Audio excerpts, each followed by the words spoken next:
Wilujeng enjing pemirsa, kumaha damang dinten ayeuna breaking news tepang deui sareng abdi Dipa Natasha sareng iwarta salengkapnya. Pemirsa, mantan Presiden RI Joko Widodo digugat di Pengadilan Negeri Solo, Jawa Tengah lantaran diduga menggunakan ijazah palsu.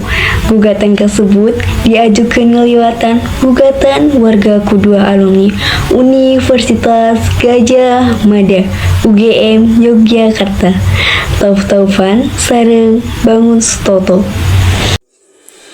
Ieu perkara kadaftar dina perkara nomor 211 PDTG 2025 PNSKT serta sidang kahiji dilaksanakan poe Salasa 16 November 2025.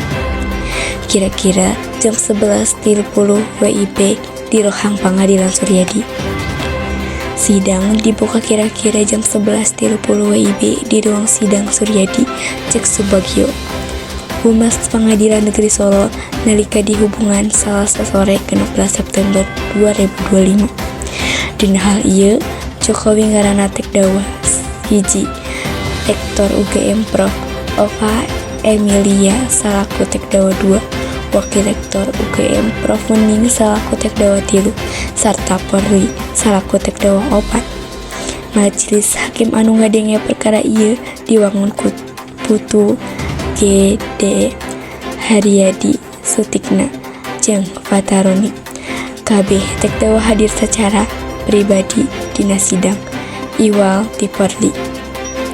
Saterusna, Majelis Hakim dina perkara ieu manggil deui terdakwa kaopat anu tacan hadir ka sidang Salasa 30 September 2025 pikeun hadir dina sidang sabung Subagio.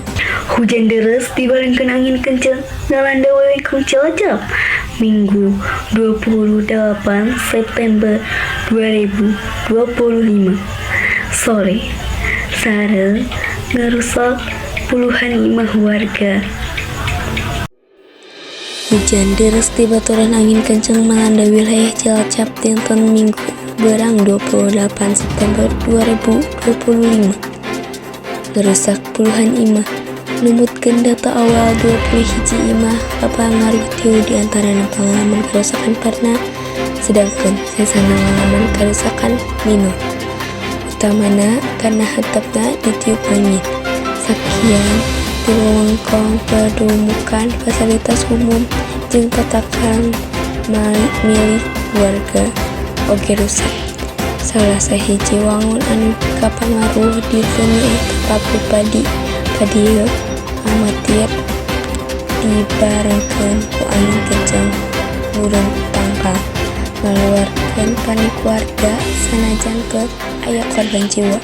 Warga di Tasik ngalaman kerugian ratusan juta rupiah akibat kejadian eta. Disangka udang Indonesia diduga ngandung ion radioaktif nuklir. AS ngeluarkeun peringatan administrasi pangan sareng narkoba Amerika Serikat ngadesak para konsumen pikeun henteu konsumsi, ngejual atanapi ngelayanan sababaraha merek udang atah beku. Ngingetkeun yen produk eta tiasa ngandung isotop radioaktif anu bahaya.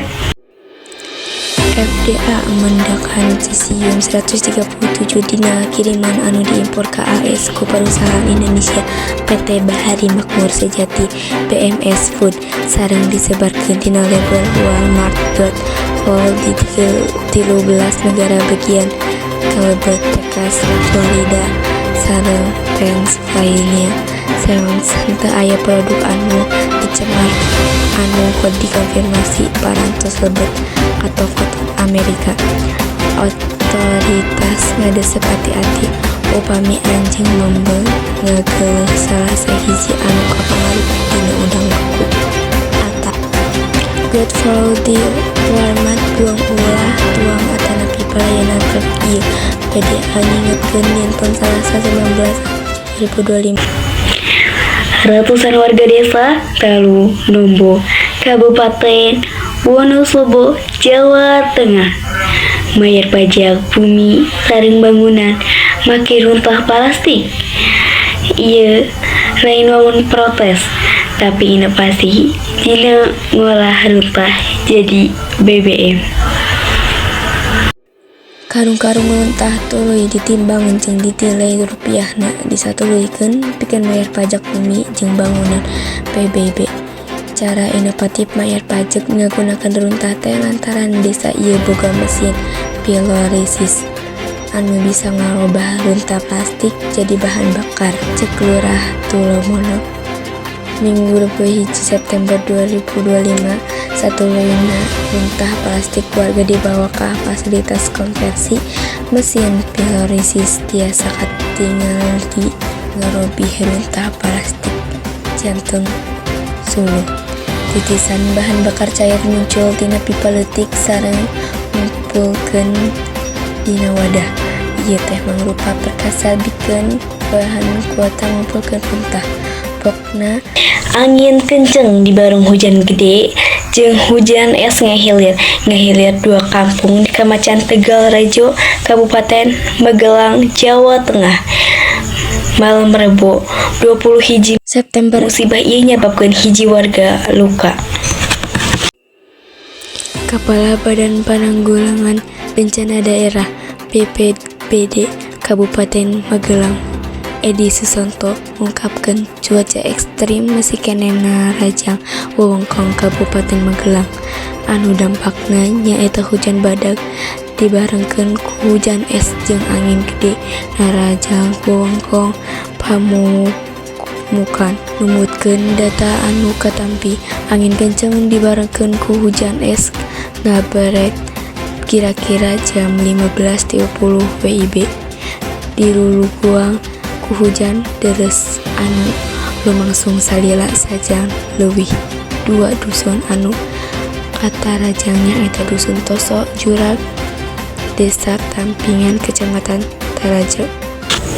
Pamirsa, sekitu mangrupi informasi dinten ayeuna. Sim kuring Dipa Natasha pamit. Wassalamualaikum warahmatullahi wabarakatuh.